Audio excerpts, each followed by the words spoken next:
안녕하세요. 당신의 개인 변호사 박혜원입니다. 이번 영상의 주제는 이겁니다. 변호사님, 제가 지금 이혼 사유가 없어요. 제가 그렇게 잘못한 게 없는데요. 저의 배우자가 자꾸 이혼해달라고 하는데 저 어떻게 해야 됩니까? 라는 질문에 대해서 답을 드리겠습니다.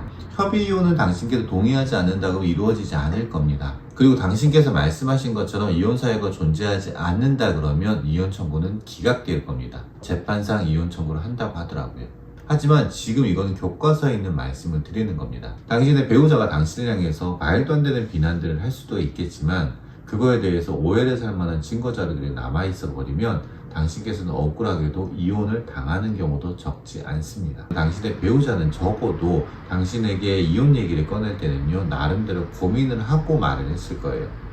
하다못해 저 같은 이혼 전문 변호사의 유튜브라도 확인을 하면서 어떻게 하면 이혼할 수 있지 관련된 영상들을 많이 봤을 겁니다. 당신께서 이상행동, 어떻게 보면 정상행동이죠. 화가 나가지고 소리를 지르고 화를 냈는데 그걸 녹음하는 거죠. 폭력적이다 이런 식으로.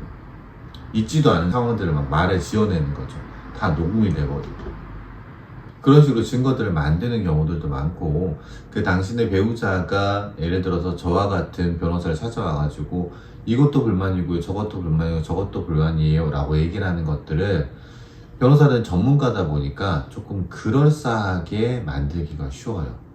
근데 당신께서 아무런 대비를 하지 않은 상태에서 그냥 나는 잘못한 게 없고 나는 이혼하고 싶지 않으니까 협의혼은 안 될 거고 난 잘못한 게 없으니까 이혼은 기각될 거야, 이렇게만 막연하게 생각하시면 안 돼요. 이혼을 하고자 하시는 분들 같은 경우에는 이혼 관련된 영상이나 블로그나 카페나 굉장히 많은 정보들을 갖고 있는 상황이실 겁니다.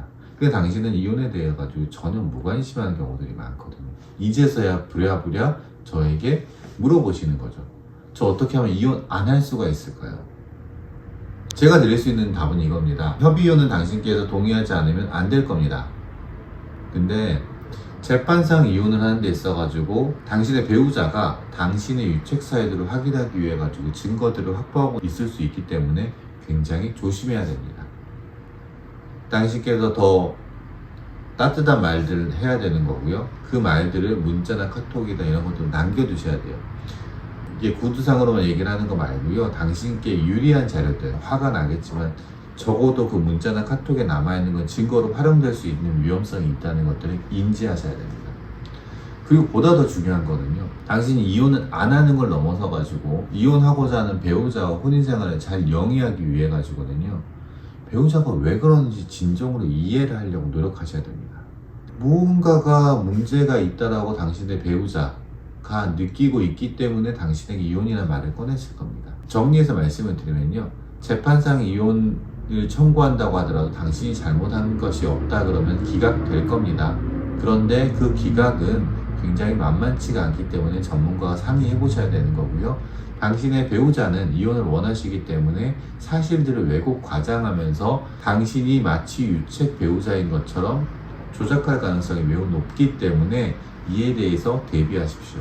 당신의 배우자가 도대체 왜 그러는지를 좀 진정으로 확인을 하셔야 될 필요가 있습니다. 이상 당신의 개인 변호사 박혜원이었고요. 저는 항상 당신 편입니다. 감사합니다.